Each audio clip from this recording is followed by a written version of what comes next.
Hello and welcome. আমি দেবার্চন আর welcome to my travel blog আমার চ্যানেল ড্রিম নেশন।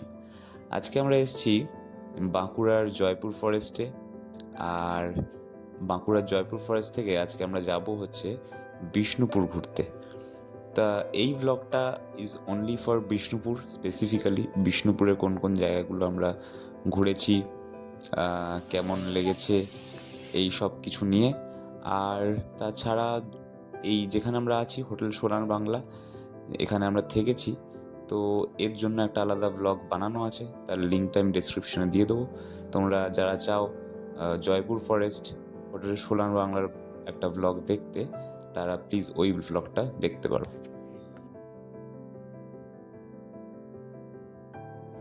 এখান থেকে বিষ্ণুপুর 7.5 কিলোমিটার রাস্তা। আমরা গাড়ি নিয়ে বিষ্ণুপুর যাব। তারপরে হয়তো প্ল্যান আছে ওখানে যে লোকালগুলো দেখার জন্য, যদি টোটো ফোটো কিছু পাওয়া যায় তাহলে গাড়িটা আমরা পার্কিংয়ে রেখে আরামসে টোটো করে আমরা সব সাইটসগুলো ভিজিট করব। চলো ঘুরে আসা যাক।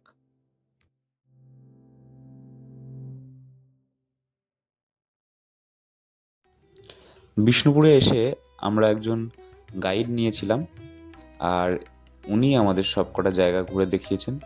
তাই এই ভিডিওতে তোমরা সরাসরি ওনার মুখ থেকে সবকটা জায়গার ব্যাপারে শুনতে পারবে।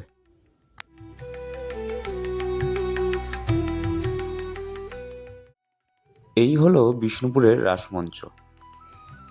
এটা অনেকটা পিরামিডের মতো দেখতে একটা টেরাকোটার মন্দির, যেখানে আগেকার দিনে রাসের সময় সব ঠাকুরের মূর্তি একসাথে এখানে রাখা হতো।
টেরাকোটার মন্দিরটি যাবো স্যার। শ্যাম রায়, শ্যাম মিন কৃষ্ণ, রায় হচ্ছে রাধা, রাধা কৃষ্ণ টেম্পল। এখানকার স্থানীয় লোকালরা বলে 5 দুর্গা টেম্পল বা 5টা রত্নের টেম্পল অনেকে বলে।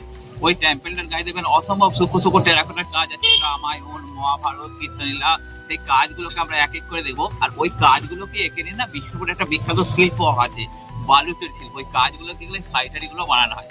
যেটা বালুচরির কাজ সেটাকে আমরা যেটা শুধু রেশমের কাজ সেটাকে বলছে বালুচরি। আর রেশম যেটা আমরা গন্ডের জড়ি দিয়ে বানানো হয় না, সেটাকে হচ্ছে স্বর্ণচরি। এক একটা শাড়ি বানাতে করে আমার 5 থেকে 7 দিন সময় লাগে। এছাড়া এখানে অনেক কিছু শিল্প দেখা আছে, যেমন ডোগরা শিল্প। ডোগরাটা হচ্ছে কাঁসা, পিতল, তামা, 3টা ধাতুকে মিশ্রণ করে ডোগরাটা বানানো হয়। এছাড়া আছে আমরা টেরাকোটা শিল্প, প্রচুর মাটির জিনিস বানানো হয়, ঘোড়া, হাতি টাতি, এগুলো টেরাকোটা শিল্প। তবে এগুলা প্রপার বিষ্ণুপুরে নয়, বিষ্ণুপুরটা একটু সাইডে সাইডে যেতে হবে। যেমন 5 মোড়াতে আমরা টেরাকোটার কাজটা হয়। বিগনা বলে একটা গ্রাম আছে, সেখানে প্রায় 100-150 বাড়ি আছে, সেটা শুধু ডোগরার কাজটা হয়। আর বালুচরিটা প্রপার বিষ্ণুপুরে হয়। আর আমাদের গাড়িটা যেখানে যাচ্ছে স্যার, রাজ প্যালেসটা হচ্ছে ওই ভিতরের দিকে আছে। রাজ প্যালেসটা কেন্দ্র করে একটা পরীক্ষা দিয়ে আছে কেন কাজ থেকে। আর ওই যে চৌকোনা আর কি যেতে হবে, এর ভিতরে আছে আমরা রাজ প্যালেসটা ছিল। কোনটা এর ওপারে? ঠিক এর ওপারে। আচ্ছা, আমাদের গাড়ির দেখুন বাঁ দিকে দেখুন একটা চৌকোনা ঘরের মতন। হ্যাঁ হ্যাঁ হ্যাঁ হ্যাঁ হ্যাঁ। ওটার নাম হচ্ছে আপনার দুম ঘর। আচ্ছা মল্লরা যদি আমরা কেউ গুরুতর অপরাধ করলে যাকে চরম শাস্তি দেওয়া তো মৃত্যুদণ্ড নির্ধারণ করা তো গম্বুজটার উপরে একটা বাঁ দিকে একটা লোহার পেঁচানো দিয়েছিল, আচ্ছা মুখে একটা কালো কাপড় পরে তুলা হতো, মাঝে একটা বিশাল গর্ত করে সেই গর্তের মধ্যে বাঁধা বাঁধা ফেলে যেত। ও তাহলে এমন কিছু ফুল রাখা থাকতো না যাতে পড়ার মধ্যে গাঁ খাওয়া যায়, তার লাশ রেখে আবার 2 ঘন্টা করে বার করার ব্যবস্থা ছিল, বা মেরে ফেলার পারছিল। ও এটা নিয়ে বিভিন্ন লেখকের বিভিন্ন মতবাদ আছে। আচ্ছা কোনো লেখকের মত বলছে নাকি না এটা স্বস্থ ঘাট, কোনো লেখকের বলছে জলের ট্যাঙ্ক, কিন্তু নামটা হচ্ছে আমরা গুম ঘর। আচ্ছা আমরা বিখ্যাত মন্দিরকে চলে এলাম শ্যামরাই। শ্যামরাই এই মন্দিরটা যতগুলো টেরাকোটার কাজ আছে, যত হ্যাঁ, কিছু কাজ আছে হ্যাঁ, বিশ্ব করে সব থেকে সূক্ষ্ম কাজ দেবেন এই মন্দিরের মধ্যে। এত আচ্ছা। সূক্ষ্ম কাজ কোনো মন্দিরের মধ্যে নাই। আর আর আচ্ছা ওই পাঁচমুড়া ওইখানে একটা ওই নববৃন্দাবন হ্যাঁ, আছে হ্যাঁ, না হ্যাঁ, এই নতুন বানানো হয়েছে ওটা। আচ্ছা হ্যাঁ, বেশ কয়েক বছর ধরে বানানো হয়েছে, কিন্তু ওটা আগে ছিল না। আচ্ছা। ওটাতে এখন প্রচুর মানুষ দেখতে যাচ্ছে। হ্যাঁ নববৃন্দাবন। আর এগুলো হচ্ছে সমস্ত টেরাকোটার জিনিস, এগুলো 5 গুণা থেকে মতো বানানো হয়। চল আসুন।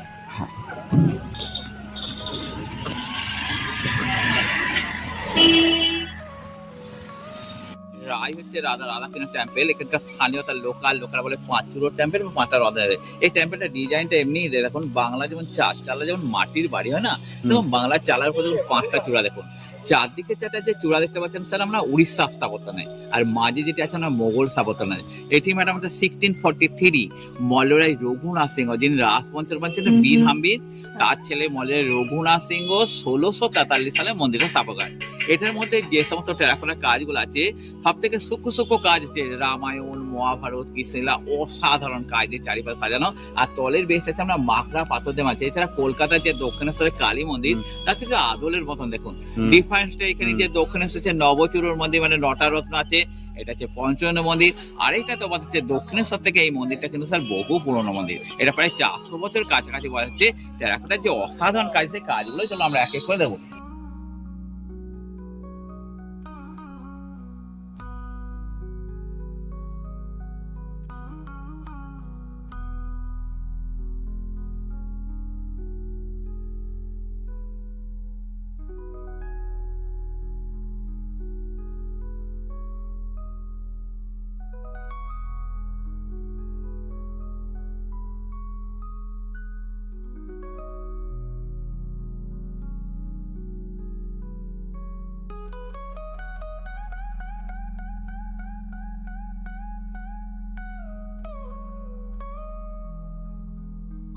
এরপর স্যার আমরা যাচ্ছি রাজবাড়ি কুলদেবীকে দর্শন করবো, যার বয়স হচ্ছে আমরা 1028 বছর। মূর্তিটা দেখবেন গঙ্গা মাটি এবং কুশ দিয়ে বানাচ্ছে, যেটা পূজা যা করে কুশ। মাকে কখনো বিসর্জন করে না, কেন অঙ্গরাগ করে, পেন্টিং করা হয়। অঙ্গরাগ আবার তখনই করা হয় মায়ের যখন নিজের ইচ্ছে জাগে। ওর পেছনের দিকে এখনো মল্ল বংশ বসবাস করছে, ওই বংশের যদি কারো একজনকে মা নিজের সামনে আদেশ করে না, তখনই জন্মাত্ম মাকে রং করতে পারবে, নয়তো তাও পারবে না। এই মৃন্ময়ের কাছে প্রত্যেক বছর না সন্ধি পূজার দিনে এরকম বড় 3খানা করে কামান, ওইখানে পেছনের দিকে রাজবাড়ির ফোর্ট আছে, ফোর্টের উপরে 3টে করে কামান নিয়ে যাবেন। এটা টিলার উপর পর 3টে কামান সাজানো হবে, উপর দিকে 2টো ব্ল্যাঙ্ক ফাইবার আর সাইডে মানে এখানে কামান দেখার সঙ্গে সঙ্গে টপির আওয়াজ। বিষ্ণুপুর বা আশপাশ গ্রামে যেখানে পৌঁছাবার শব্দকেই প্রত্যেকটা দুর্গা মণ্ডপে সন্ধিক্ষণের পুজোটা আরম্ভ হয়ে যাবে। এই দ্রৌপদীটা দেখার লেগে না প্রত্যেকটা বছর হাজার হাজার মানুষ পর্যন্ত, এমনকি প্রশাসন পর্যন্ত নামা হয়। আর এই মাকে দর্শন করবার লেগে রামকৃষ্ণ পরমহংসদেব 1880 সালে বিষ্ণুপুরে এসেছিলেন। আর ওই পাশে ওখানে 2টো ছবি আছে, একটা হচ্ছে লাস্ট রাজা আছে কালীপদ সিংহ ঠাকুর, 1983 জীবিত ছিলেন। ওই রাজাকে আমি দেখেছি, বা আমার মতো স্বভাবই ছিল, অনেক হয়তো দেখে যাবেন। এবং ওনার ছেলে হচ্ছে সলিল সিংহ ঠাকুর, তারও ছবিটা আছে ওই মায়ের মন্দিরের পাশে। এই মন্দিরকে আমরা চলে এলাম মা মৃন্ময়ীর মন্দিরে। এলাকাটা এটা নষ্ট হয়ে যাওয়ার ফলে এই যে জনসাধারণ প্রবেশ নিষেধ, ওর ভিতরে এখনো বসবাস করছে। এটা ওনাদেরই ছিল। হ্যাঁ হ্যাঁ, এটা ওনাদেরই ছিল, আছে। মানে এখনো ওনাদেরই এখনো আছে। আছে, মানে জায়গাটারও তো দাম আছে, আর হ্যাঁ। ডিপার্টমেন্টের দেয়নি। আচ্ছা ওটা ওনাদের কাছেই আছে। ওনাদের আন্ডার আছে সমস্ত মল্ল, এদের বংশধরদের আন্ডার এই সমস্তটা।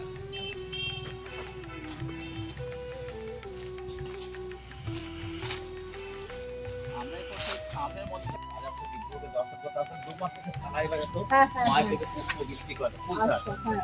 এখনো কিছু বনে দিয়ে বিয়ে বাড়িতে প্যান্ডেলের মতো অনেক সেট করে। আর এর সিট আছে বাঁ দিক থেকে, যে ডান দিকে ঘর বসায় উঠছে। আর মন্দিরের সিট আছে আপনার এই দিক থেকে আছে। মন্দিরের সিঁড়িটা আপনার এই সিঁড়ি করে ওই মন্দিরের সামনে আবার প্রত্যেকটা মন্দিরের সিঁড়ি আছে।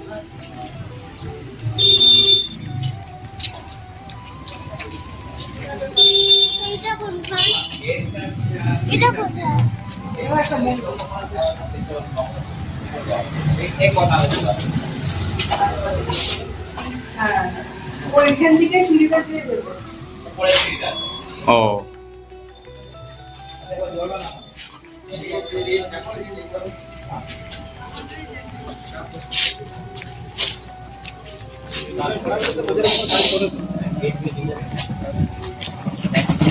এই এলাকাটার নাম মানে বলা হচ্ছে গড় দরজা। আমি বিষ্ণুপুর আমি যাকেই দিকে আপনার গড় দরজা বলি না, এই লোকেশনটাকে দেখাবেন। আর আমরা যেখানটাতে দাঁড়িয়ে আছি, এই যে গাড়িগুলো যেখানে আপনি পার্কিং করা আছে, এটা হচ্ছে পরীক্ষা। এটা ওই যে রাজবাড়িটা দেখানো, হাওয়া মল টা মল দেখানো, ওই রাজবাড়িটাকে মাঝে রেখে চারিদিকে প্রায় 1-1.5 কিলোমিটার এলাকা জুড়ে পরীক্ষা দিয়ে ঘেরা ছিল চারিদিকটাতে, যাতে বাইরে শত্রুপক্ষ অনাসি প্রবেশ করতে না পারে। আচ্ছা আর এই গেট থেকে ওই প্রথম গেট পর্যন্ত একটা কাঠের ব্রিজ ছিল, সময় মতো মেলাও যেত, আবার তুলে নিয়ে আসতো। আচ্ছা সেরকম বইতেন তুলে নিত, আবার তারা মেলা পেরাপেটি যোগাযোগ ছিল। আর এই পরীক্ষার মধ্যে বেশ কিছু কুমির ছাড়া থাকতো। আর এই যে ফোর্টটা দেখতে পাচ্ছেন, হাইট হচ্ছে আপনার দোতলা সমান হাইটটা, হ্যাঁ ধনুক বন্দুক নিয়ে পাড়া ও থাকতো। পরীক্ষার ওপাশে যদি কোনো শত্রুপক্ষ আসতো, ওনা সেই কামানের গোলা দিয়ে বন্দুককে জব্দ করতে পারতো। আর পরীক্ষা পেয়ে যদি শত্রু ঢুকে যাওয়ার চেষ্টা করতো না, প্রথমত কুমিরের বাধা প্রাপ্ত হতো। হ্যাঁ। আর প্রত্যেকটা অ্যাঙ্গেল যখন বাঁকা বাঁকা টাইপের করা হতো, হ্যাঁ, গুলি করলে আপনার গায়ে কিন্তু অনাসি লেগে যাবে, আপনি হ্যাঁ। গুলি করলে লাগবে না, সেরকমই সিস্টেমটা ছিল। আচ্ছা। এটি 17th সেঞ্চুরিতে মহারাজা বীর সিংহদেব এই ফোর্টটাকে বানায়। এটা পুরোটা আপনার উজ্জ্বল ল্যাটাইট পাথর দিয়ে তৈরি। আর এইখান থেকে ওই রাজবাড়ি দেখালাম, একটা ট্যানেল ছিল, যোগাযোগের ব্যবস্থা ছিল, সেই রাস্তাটা আমি দেখাচ্ছি। আর ভিতরে বেশ কিছু গর্ত আছে, সেই গর্তগুলো আমি দেখাচ্ছি, যেটা ওখানে সিকিউরিটি পাওয়ার থাকতো। এই সালে মল্লরাজ রঘুনাথ সিংহ এই মন্দির স্থাপন করেন। যিনি রাজবংশের মধ্যে বীর হাম্বির, তার ছেলে মনে রঘুনাথ সিংহ শ্যামরাই মন্দির। আর এই জোর বাংলার মধ্যে এই দুটো মন্দির রঘুনাথের তৈরি। এটার মধ্যে যে সমস্ত টেরাকোটার কাজগুলো আছে, রামায়ণ, মহাভারত, কৃষ্ণলীলা, সব থেকে পরিষ্কার এবং বড় বড় কাজ আছে। আর তলের বেশটা সোনা মাকড়া পাথরেও আছে। এছাড়া এই মন্দিরটা আরেকটা নামে পরিচিত, কৃষ্ণ রায়ের মন্দির বলে অনেকে। বর্তমানে কৃষ্ণ রায়ের মূর্তি কিছু নেই, এখানে যে অপূর্ব কাজ আছে, সেই কাজগুলো ছিল আমরা এক এক করবো। আর কলকাতায় ইকো পার্কে এরকমটা মডেল করা আছে, যদি ইকো পার্কে যা এরকমটা অবশ্যই মডেল করতে হবে। ভ্রমণ, গোচারণ, জলকেলি, আবার নাঙ্গলি আছে আপনার বলরাম। এই পাশটা দেখুন স্যার, সুন্দরভাবে একটা শিকারের দৃশ্যটা দেখানো হচ্ছে।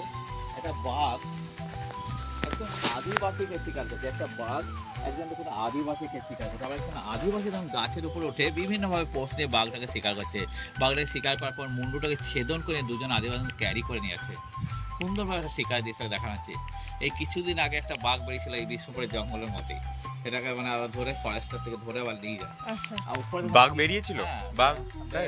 প্রায় হয়ে গেল 1 মাসের মতো হয়ে গেল। তাই হ্যাঁ। বাঘ অব্দি আসে? চলে আইছিল ও, কোথা থেকে। আর এখানে দেখুন কৃষ্ণ কদম গাছটা উপরে বসে আছে, সখীদের বস্ত্রহরণ করছে। তারপর আপনার গোচারণ, তার উপর আপনার নৌকো বিহার, তারপর আবার গোচারণ, তারপর কৃষ্ণ বাসুর গাছে। তবে আপনি জঙ্গলে যখন যাবেন না, একটা বিশাল একটা ভয়ঙ্কর জঙ্গল, যে রোমাঞ্চকর চারিদিকে শালবনের জঙ্গলে যখন ভিতরে ভিতরে ঘুরবেন, হ্যাঁ। তখন দেখতে কিন্তু বিশাল লাগে। দেখবেন আমরা তো জঙ্গলটা এখন অতটা ঘুরতেই পারি। আচ্ছা, এখানে দেখুন 1, 2, 3 নম্বর কথা, কৃষ্ণকে হত্যা করবে বলে কংস বকাসুর পর কৃষ্ণ বকাসুর বধ করেছে। ঠিক তারপর কালিয়া দমন, ঠিক বকাসুরের লেখতে দধি মতো মাখন বানাচ্ছে, পাগলা ছেলের সঙ্গে হচ্ছে দাবানল, এখানে পুতুনাকে বধ করছে, এখানে কৃষ্ণের বাল্য অবস্থাকে তুলে ধরা হচ্ছে। আর এটা হচ্ছে মন্দিরের সামনে দেখাচ্ছে, এটাই ফোন। এটা সামনের দিকটা। গর্ব কি আছে, এই সমস্ত মূর্তিগুলো শহরের মাঝে নিজে পুজো করে, যেখানে আজও রাস উৎসবটা আছে মাধবগঞ্জ, কৃষ্ণগঞ্জ, যেখানে 108 জোড়া মূর্তি এখানে রাস হয় না, হ্যাঁ। সেই জায়গাতে আমরা মূর্তিগুলোকে নিজে পুজো করে পাচ্ছি। উপরে দেখুন স্যার দুটো বড় প্যানেল দেখতে পাচ্ছেন, শীত এবং দুর্যোগের মধ্যে গদা নিয়ে সংগ্রহ। এইটা জিনিস সেই কিছুটা তো ড্যামেজ হবে। এই পাঁচটা দেখুন স্যার বিশ্বের সর্বসজ্জা, বিশ্ব মানে আদিবাসী ইয়ে প্রচুর আদিবাসী আছে। এই যে যাবেন না, যখন জঙ্গলে যদি ঘুরতে যান, দুপাশে যে আদিবাসীদের গ্রামগুলো দেখতে পাবেন। তার কাঠ নিয়ে, মাথায় করে কাঠ নিয়ে এসে সমস্ত রান্না বান্না করছে, আর পাতা তুলে সমস্ত করছে, আপনার পাতার থালা বানাচ্ছে। আর এটা 3টে পর্তুগিজ পর্তুগিজ বাহিনী। এই সমস্ত মন্দিরগুলো যখন হয়, তখন শাহজাহানের পিরিয়ড থেকে সেই পর্তুগিজ ওলন্দাজ যে ব্যাপারগুলো ছিল, সেগুলো মন্দিরে কিছু কিছু তুলে ধরা যায়। রিসেন্ট ঘটনা, তখন কাছে না। আচ্ছা, ছবিটা তুলে ফেলে তো তুলে রাখা, প্রচুর কাজ আছে। আর এখানটা ঠিক রামচন্দ্রের জন্মে আলোচনা দিয়ে আছে।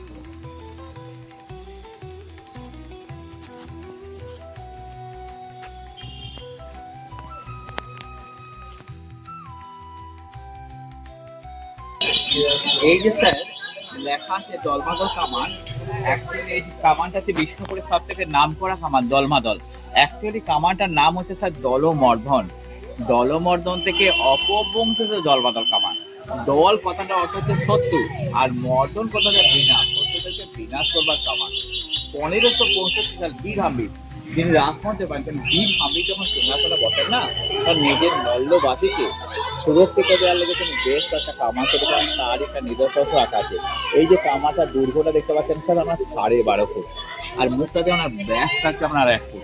এই যে গায়ে দাগগুলি দেখতে পাচ্ছেন স্যার, 63টি লোহার রিংকে ব্যাটাই করে করে কামানটা তৈরি করা হয়। আচ্ছা। সনাতন কর্মকার নামে একজন বিখ্যাত শিল্পী এই কামানটি তৈরি করেন। এটি ওজন হচ্ছে আমার 300 মণ, অর্থাৎ 112 কর্মের কাছাকাছি ওজন আছে।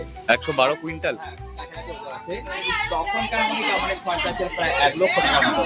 অতীতে আছে 1742 সালে ভাস্কর পণ্ডিতের নেতৃত্বে বিষ্ণুরঞ্জন বর্গী আক্রমণ হয়, স্বয়ং নাকি ভগবান মদন মোহন এই সমস্ত কামান দিয়ে বর্গীদেরকে চাইছিল। বর্তমানে কেবল দর্শনার্থী হিসেবে রাখা যেটা একবারই ব্যবহার করেছিল 1742 সালে। আর এই যে লেখা আছে স্যার 1919 সাল, আজ থেকে 105 বছর আছে। ব্রিটিশরা কামানটিকে এনে এখানে পোস্ট করায় না, কামানটি রাজবাড়িতে ফোর্টে দেখে ফোর্টের সাইডে কামান ছিল। 1919 সালে কামানটি স্ট্যান্ড হয়। কামানের গোলা বারু সব সামনের দিকে বলে গাদা কামান। আর এই সিমেন্টের সাথে উপর থেকে আগুন লাগানো ফুটো ফিল করা আছে, এখানে আগুন স্পর্শ করার সঙ্গে সঙ্গে আমরা 5 থেকে 6 কিলোমিটার গোলা ছুঁয়ে শত্রুদেরকে শেষ করতে হতো। আচ্ছা। জনার্দন কর্মকার যে 3টা কামান তৈরি করেন, তার একটা দেখতে পাচ্ছেন বিষ্ণুপুরের দলমাদল কামান, আরেকটি আছে আপনার মুর্শিদাবাদ আছে জাহাং কথা কামান, আরেকটি আপনার বাংলাদেশের ঢাকাতে আছে না হালেকা কামান। এই 3টা কামান আছে জনার্দনের নিজের আধিকারিক। ওনার কামানের মধ্যে এমনই বৈশিষ্ট্য না, আজও পর্যন্ত কামানের মধ্যে কোনো রাগ করে না। এত রোদ পাচ্ছে, জল পাচ্ছে, কুয়াশা পাচ্ছে, খোলা আকাশে পড়াচ্ছে, দেখেন এটা হচ্ছে কামানের মেন বৈশিষ্ট্য। যদি 20 বছর পরও আপনারা ফিরে আসেন একইভাবে চকচকা বিরাজমান, জীবনভর পালিশ করতে দেখেন, এটা হচ্ছে কামানের মেন বৈশিষ্ট্য। আচ্ছা, ছবি টবি তোলা চালে বা তুলুন। এই দারুণ। কামানটাকে ইউজ করে মানে স্বয়ং ভগবান বর্গীদেরকে আক্রমণ করছেন। এখানে এরকম একটা কথা আছে, ছেলে ঘুমানো মারা জোগানো বর্গীরা এই আক্রমণ এটাকে রক্ষা করে। আজও পর্যন্ত বাঁধ আছে বিষ্ণুপুরে, লাল বাঁধ, পোকা বাঁধ, কালিন্দী বাঁধ, কৃষ্ণ বাঁধ, শ্যাম বাঁধ, জাতা বাঁধ, যমুনা বাঁধ। তবে সব থেকে ঐতিহাসিক ব্যাপার আছে এই লাল বাঁধকে কেন্দ্র করে। লাল বাঁধের নাম অনুসারে বাঁধ থেকে খনন করা হয় লাল বাঁধ। লাল বাঁধ ছিলেন একজন বাইজি অর্থাৎ নর্তকী, ওনাকে আনা ছিল লখনৌ থেকে। 1702 সাল দ্বিতীয় রঘুনাথ যখন সিংহাসনে বসেন, তখন সঙ্গীতের দিক থেকে বিষ্ণুপুর একটা জোয়ার ছিলেন, বিষ্ণুপুর ঘরানা যেটা বলা হয়। আমি আগেই বলি, যেমন লখনৌ ঘরানা সেরকম বিষ্ণুপুর একটা নিজস্ব ঘরানা। তিনি দিল্লির তানসেনের বংশধর বাহাদুর সেনকে ছিলেন বিষ্ণুপুর সঙ্গীত শিক্ষা দেওয়ার লেগে তখনকার দিনে মাসিক 500 টাকা ভাতা হিসাবে। এমনকি রহিম খাসি লালবাইকে আছেন, লালবাই ছিলেন অত্যন্ত সুন্দরী এবং সঙ্গীত পূজারী। এই 2 থাকার ফলে রঘুনাথ বারবার তার খুঁজে গেছেন। এভাবে দীর্ঘদিন যাতায়াতের ফলে রঘুনাথের সঙ্গে লালবাই একটা সম্পর্ক গড়ে ওঠে, যে সবচেয়ে ভালোবাসার সম্পর্ক।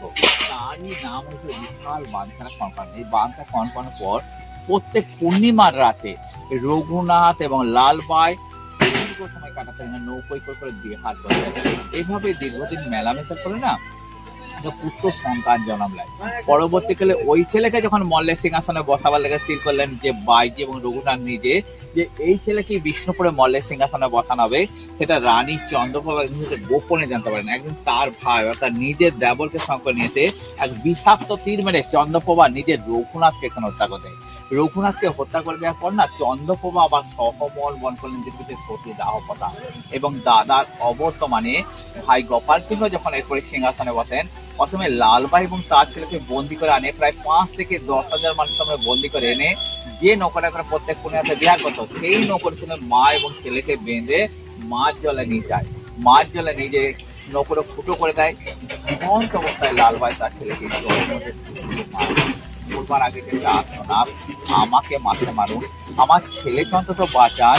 সে আত্মনাথ নাকি মাঝে মধ্যে গভীর রাখে না, এই স্থান থেকে এখনো ভেসাতে কথিত আছে। এখন এই তল্লাটের মধ্যে কোনো বছর দেখা তোমার বাঁদিকে আছে বিজয় কিনা যোগাশ্রম কালী মন্দির, আর আমার সামনে দেখে রামানন্দ জেনারেল কলেজ। আর এই সমাধিস্থল ছাড়া এই তল্লাটির মধ্যে কোনো বসতি গড়ে ওঠেনি। এই ঘটনা কেন্দ্র করে একটা উত্তম কুমারের সিনেমা ছিল কলঙ্কিনী গঙ্গাবতী, ধর্মীয় ঠাকুর মিঠুন চক্রবর্তী তুলে আছে। এছাড়া রমাপদ চৌধুরীর লেখা লালবাই সম্বন্ধে উপন্যাস, দেখুন নাটক, যাত্রা, এর মধ্যে বহু কিছু আছে। তাহলে বন্ধুরা, আজকের ব্লগটা এই অবধি থাক। আমি চেষ্টা করেছি বিষ্ণুপুরে যে জায়গাগুলোতে আমরা ঘুরেছি সেগুলো যতটা ভালোভাবে তোমাদের দেখানো যায়। আর আমরা তো গাইড নিয়েছিলাম, তোমরা তো দেখলেই। সেরকমই তোমরাও যদি গাইড নিয়ে দেখতে চাও বিষ্ণুপুর, তাহলে নিশ্চয়ই কন্ট্যাক্ট নাম্বারে কন্ট্যাক্ট করো। এবং গাইড নিলে আমার যেটা মনে হয় যে জায়গাগুলো খুব ভালো করে তো দেখা হয়ই, এবং খুব ভালো করে জানা যায়, একটা গল্পের মতো করে সুন্দরভাবে জানা যায়। এবং তাছাড়াও যাদের জীবিকা এটার উপর নির্ভর, সেই লোকাল লোকেরা, তাদেরকেও কিছুটা সাহায্য করা যেতে পারে এইভাবেও। এবং খুবই নমিনাল চার্জেস। তো সেই জন্য তোমরাও যখন আসবে পারলে গাইড নিয়ে নিও, তাতে তোমাদেরও ভালোভাবে জানা হবে এবং সেই মানুষটারও কিছু কাজ হবে, কিছু অর্থ রোজগার হবে। তো এই অবধি থাক বিষ্ণুপুরের ব্লগটা। আশা করি তোমাদের ভালো লেগেছে। যদি ভালো লেগে থাকে তাহলে একটা লাইক করো, চ্যানেলটা সাবস্ক্রাইব করে দিও, আর ভিডিওটা কেমন লাগলো কমেন্টসে নিশ্চয়ই জানিও। Thank you for watching.